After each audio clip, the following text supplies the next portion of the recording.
Football is back. Welcome back to 15 Lanes Talk Game Week 12 preview show. Burnley will be hosting Chelsea at the Tufmo Stadium, and Nottingham Forest will be traveling to the Anfield to face Liverpool. Arsenal will be welcoming Tottenham Hotspurs in the London Derby at the Emirates Stadium. Manchester City will be traveling to St. James's Park to face Newcastle United. Everton will be traveling to the Theatre of Dreams, Old Trafford, to face off Manchester United. Let's go.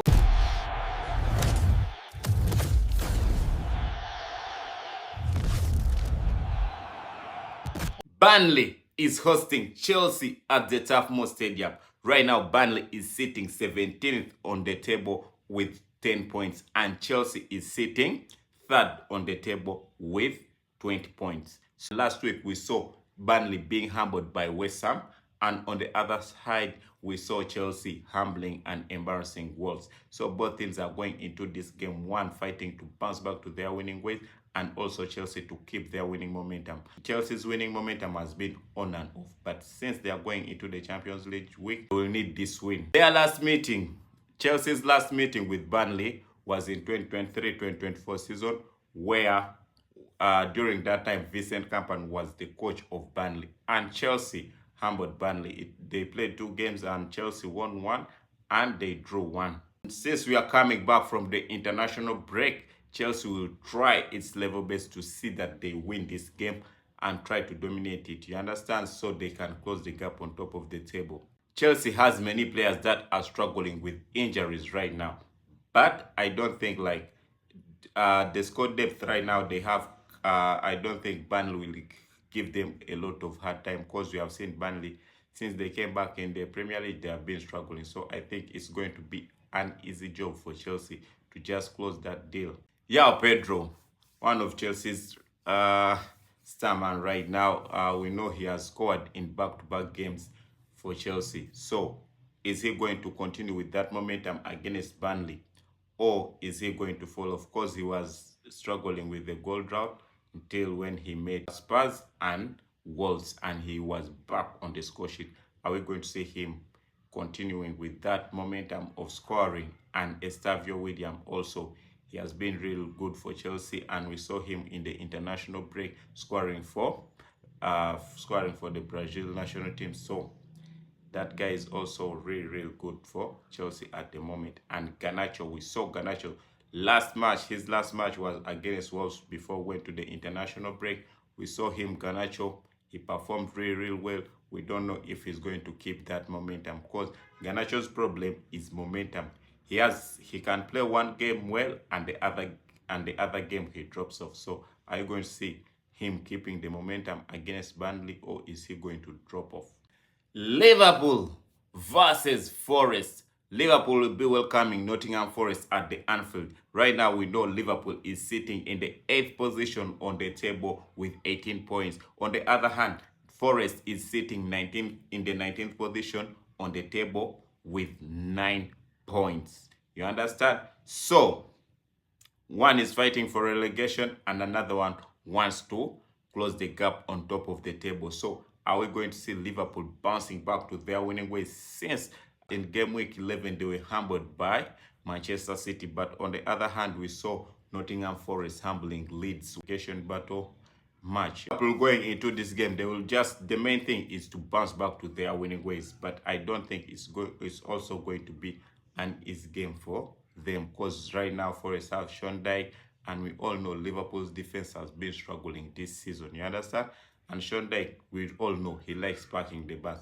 That's what we are going to expect from him. And as Arnold Slot said, the easiest way to beat Liverpool is to go low. So I think, in my opinion, Sean Dyche may go low and he park the bus. So I think Nottingham Forest will give Liverpool a lot of hard time to break them down, and they will just want to capitalize on counterattacks and long balls.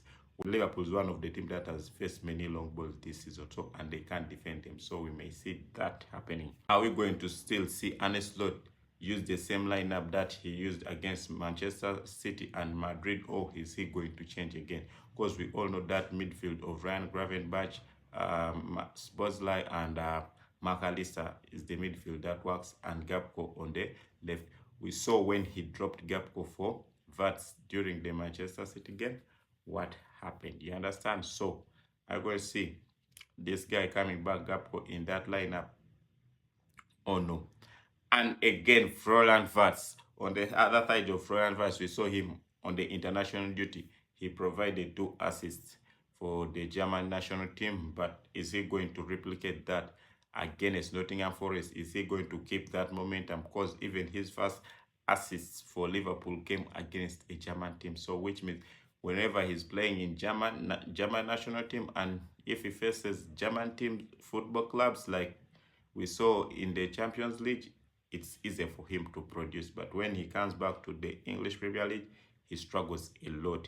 And we also saw Mohamed Salah shining for Egypt also on the international duty. So let's see, because Mohamed Salah this season has not been up to speed. He has been quiet here and there.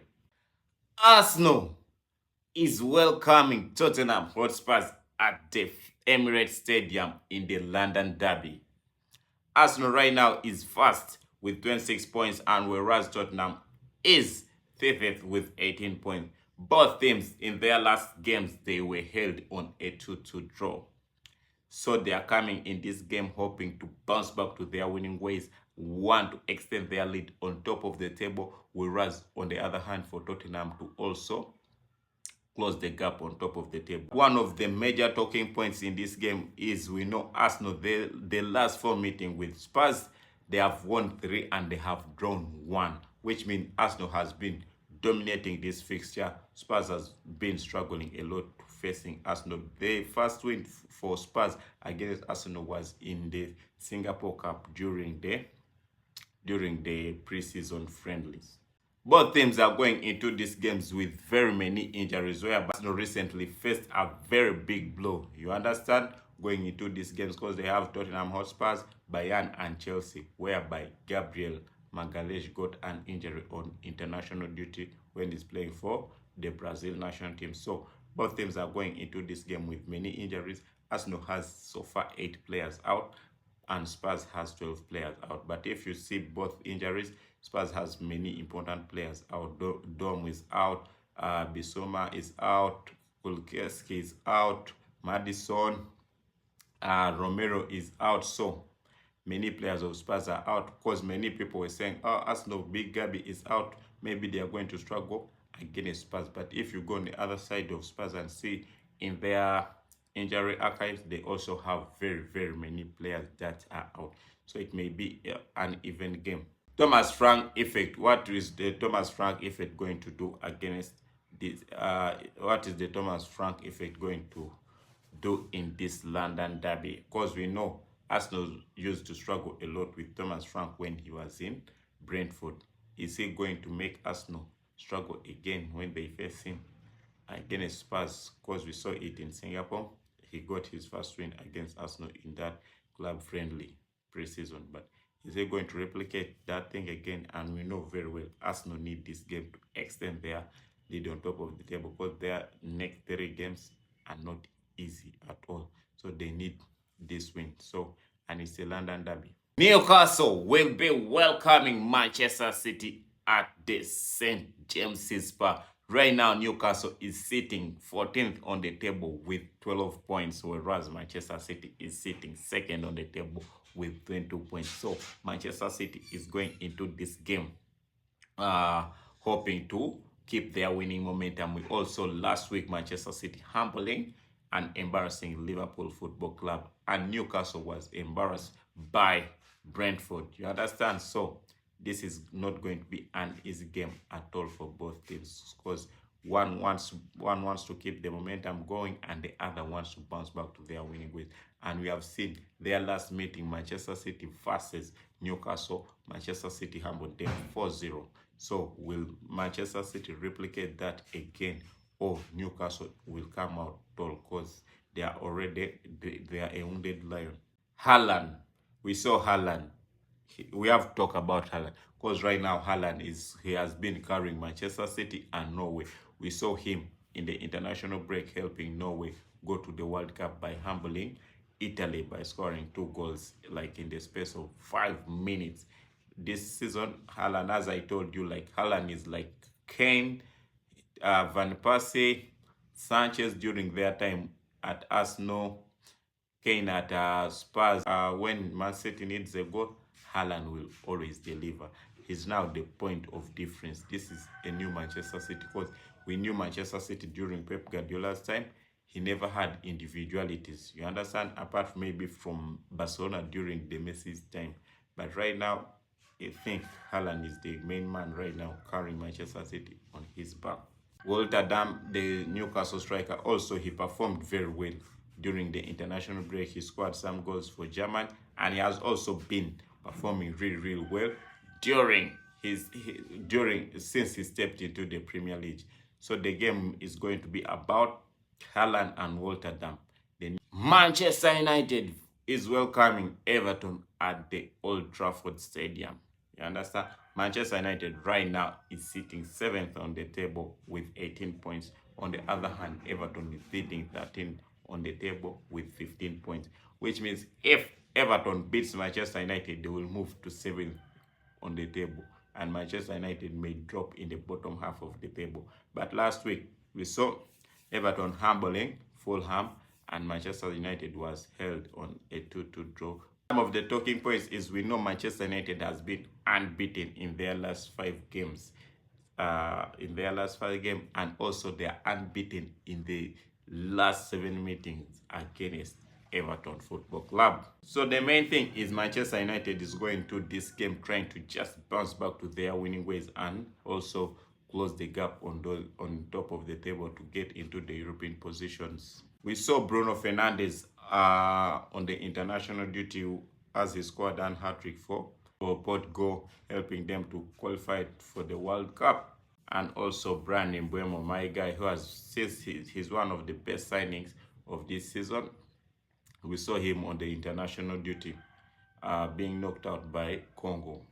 Yeah, so Cameroon won't be playing the World Cup 2026 because they were knocked out by Congo, and that was the end of Bryan Mbeumo. But hope if he comes back to Manchester United, we are going to see the chemistry again.